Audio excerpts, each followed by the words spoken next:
Necibe yaratmış seni Hayy Mennan Ali Can. Vücudundur bir sırrı pünhan Ali Can.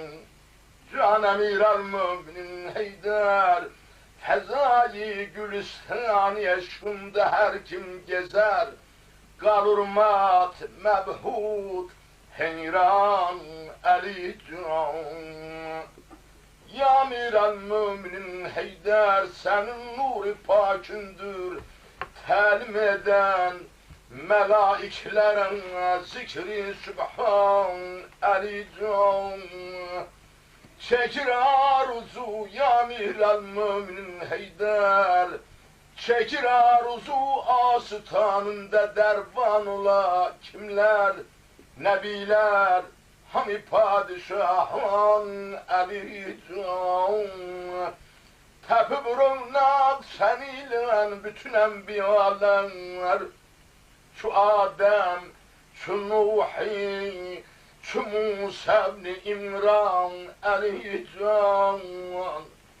Ya emir el-müminin Heydar, eğer ki gelmesin mümini bütperest üstüne, mehal emridir çıksın olcan Ali Can.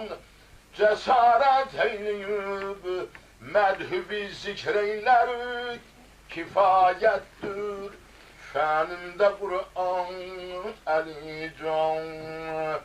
Can emir el-müminin Heydar, ya gavhir ledübbüme ya bavliyel veli, ya mezherel ecaibi ya mürteza Ali. Şah Merdan şiir Yezdan, Heydari düldül sevar, la fetav illa Ali, la seyfi illa zülfügar. Ali imam men esli, menem gulami Ali, hezar cani giramin, hedragi navmi Ali. Allahümme salli ala Muhammedin ve ali Muhammed.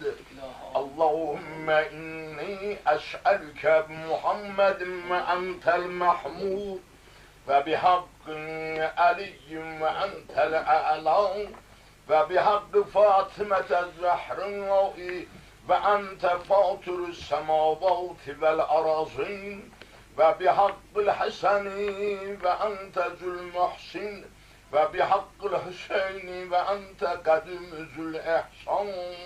Allahümme salli ala Muhammedin ve ali Muhammed.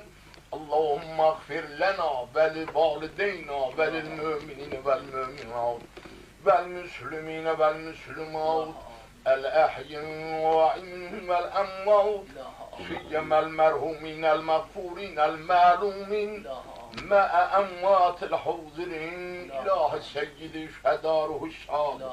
124'ün peygamber 14 meşhum ehli beyt ethar 73